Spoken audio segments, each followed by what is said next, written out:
Hello everyone and welcome to my channel. This is the 49th part of What If Deku Was Sanji's Reincarnation, My Heroes Reborn. The author of this great fanfic is Emily. Links to them and original story in the description. Chapter 49, He's Not Going to Make You Do That. It was very early in the morning. The sun was rising. And a good chunk of the class was still tired. Alright, this training camp is so that you can strengthen your quirks. The hope is that you will be strong enough to get your provisional licenses. Said Aizawa, with the rising darkness it would be a good idea if you can be allowed to use your quirks. Bakugo, look alive. He then tossed a soft ball to Bakugo with a sensor. Everyone immediately recognized it. It was clear that it was to see if his quirk had gotten stronger since the past few months. Everyone was excited to see if it had gotten stronger. Go to hell! He yelled out, launching. However, there was barely any change since the start of the year. We have worked on many things throughout the year. However, one of the things we haven't been working is quirk strength. This week, we are going to be pushing your quirks to your limits. He did looked at certain 4 students. However, for 5 of you, it will only make up for half the week. After what you had shown during the final exams, we don't know what your limits are. Said Aizawa, and that was when he noticed someone was missing. His eye started twitching. Where is Ojiro? He asked. Not again. Sighed Izuku in Sanji mode. He was just here a few seconds ago. Said Toru. Oh man. Said Achiko. Aizawa sighed and checked the transceiver. He was nearby at least. Right. I'll leave this to the wild pussycats to explain all of your training. Muttered Aizawa. Of course, the wild pussycats once again gave their introduction, but now they had 2 more members of the team with them. Ragdoll, a really cute woman with green hair. And Tiger, a large muscular man, who was also wearing the same uniform as the others, but in brown. Izuku froze when he saw Tiger. He had gotten 2 fears from Sanji, spiders and crossdressers. It will be fine. Thought Izuku, sweating. It will be fine. As they were telling the students about they were going to do. Midoriya! Yelled Tiger. Izuku froze. I am going to be the one to train you. Said Tiger. And once again, for the second time in 2 days, Izuku completely snapped. You are not making me wear a dress. Yelled Izuku. Everyone stared at Izuku confused, then he activated his quirk and Sky walked away as fast he could. Everyone was just confused. What the fuck just happened? Yelled Bakugo, who was the first snap out of it. The fact that you don't know what happened means it's a past life problem. Said Ida, also snapping out of it. He hasn't mentioned anything about that. Said Achiko. I can find him. Said Ragdoll. Wait, maybe it would be a better idea to find him. Said Momo. Are you sure? Asked Ragdoll. They are the other reincarnations. Said Mandalay, it would make sense for them to find them. Can you find him though? Said Ragdoll. We have our ways. Said Momo. We really should find him. Said Toru. The 3 headed in the direction where Izuku ran away from. Achiko took out her transceiver and pressed the Aiko button. Please tell me it doesn't have to do with Mashireo. Sighed Aiko. No, Izuku just ran off. Said Achiko. What? Said Aiko, why? We have no idea. Said Momo. We think it's some sort of past life trauma we don't know about. Said Toru. Okay, don't worry, you're headed in the right direction. Said Aiko. Meanwhile, Izuku had calmed down and was sitting in a tree. I can't believe I just did that. Sighed Izuku. He knew it was irrational. But he couldn't help but to have that fear and hatred of Tiger. What am I going to do? He asked no one in particular. Maybe an explanation would serve us. Called out Momo. He looked down and saw the 3 girls. I have to explain, sighed Izuku. Hachiko managed to jump into the tree with him. What happened? Asked Hachiko. It's a long story, sighed Izuku, but it's one of the weirder ones. How weird? Asked Toru. One of the weirder ones, said Izuku, even though he just said it. You mean like the talking starfish? Said Toru. Not that weird, said Izuku. You should really come down, said Momo. Yeah, said Izuku. He jumped down with Hachiko following back down. It all started a point where the crew was separated thanks to a devil fruit user, sighed Izuku. He told them all about how he ended up on an island of crossdressers who essentially forced anyone who came onto the island to cross-dress.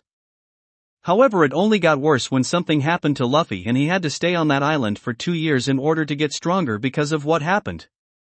By the end of the story, the girls weren't how to respond. Okay, that is something, said Momo with a sweat drop. That's why I didn't want to explain it, sighed Izuku. Wait, did you even get stronger from that? Asked Toru. That's how I was able to learn Skywalk, Blue Walk, and Hell memories from that, sighed Izuku. You know, said Hachiko, you're probably going to have to explain, not Tiger, why you freaked out. I know, mumbled Izuku.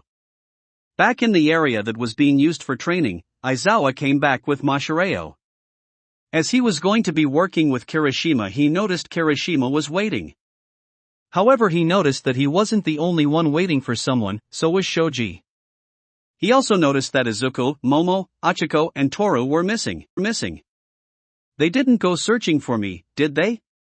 Asked Mashireo. No, said Tiger, unsure how to respond. Midoriya ran off after ranting about being forced to wear a dress. What? Said Aizawa. I have no idea either, said Tiger. Aizawa began to message a headache. It wasn't even 6 o'clock yet, and he had to deal with this. However, thankfully, the four had returned. Tiger noticed that Izuku still looked terrified by him. I really should explain myself, sighed Izuku. How bad is it? Mashireo asked the girls. Arachnophobia isn't the only fear he gained from his past life, sighed Momo. Mashireo nodded, having heard about Izuku now being afraid of spiders thanks to his past life. You four need to get to training. I'm sure Midoriya can handle it alone, sighed Aizawa. If he run off again, we're blaming you, said Momo in Urza mode. Aizawa just face-palmed. Izuku sighed, knowing he would have to do this alone. Before he explained to Tiger about it, he had to explain that his past life's world was really weird. How weird was it? Asked Tiger. The pirate crew I was on had a cyborg, living skeleton, and a reindeer that could turn human, explained Izuku. Tiger nodded. And so he explained how he ended up on an island of crossdressers who were dead set on converting those that ended up on the island. Tiger sighed. Midoriya. I have met a few other reincarnations, said Tiger, including those that quit, so I can't pretend that your trauma is something that can just get over. Izuku nodded, not even looking at the pro hero. Show me what you can do with your quirk and we'll work from there, said Tiger. Okay, said Izuku. Thankfully, with the exception of Ragdoll, due to her quirk allowed her to look for people, the wild pussycats were given transceivers including access to Aiko. So, let me guess, this has to do with the whole past life trauma fear of crossdressers thing, sighed Aiko. Yeah, said Tiger. Look, Hibiki's taking the week off and he's really busy right now, said Aiko. Unless it's an actual emergency, I don't think he'll be of much help. Why not? Said Tiger. Meanwhile, in Hibiki's apartment, he was looking at the information on the morphing grid that Ruji was able to give him, which he was sharing with Aoi, who decided to help out in the Power Ranger project. This is incredible, said Hibiki. "I've never seen anything like this." Ruji just nodded. "This is going to be so much fun cracking," said Hibiki with grin. "I think I might have made a mistake," thought Ruji, getting a bad feeling. Back at the camp.